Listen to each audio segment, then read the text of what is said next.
Just a couple weeks after signing his 2-year extension with the team, Justin Barcia has made their money worthwhile with the win in New Jersey.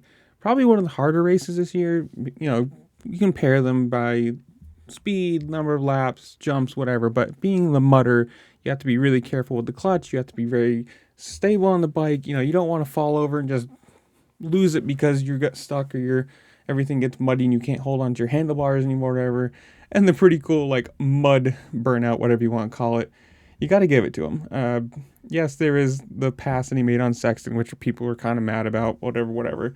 But you got to say, for someone who's looked fast this year, looked like he was probably somebody who could win a race. Like just a normal, on a Saturday, clean track, whatever, had the speed to win. And he does it on this one, probably, again, what I would assume to be the harder race of the year.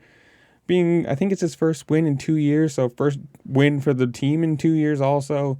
And he's got to say, I like Justin Barcia. I think he's a great personality for the sport, and especially this year. You can't really say he's been super aggressive to anybody. He hasn't been like taking people out all the time.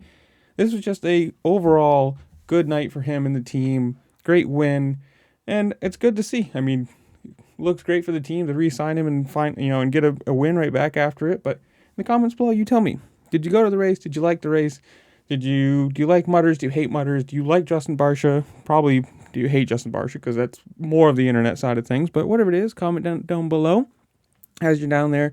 Like, share, subscribe, do all the fun things this platform allows you to do, because it does really help me and I appreciate it. With that, I'll see y'all later. Peace.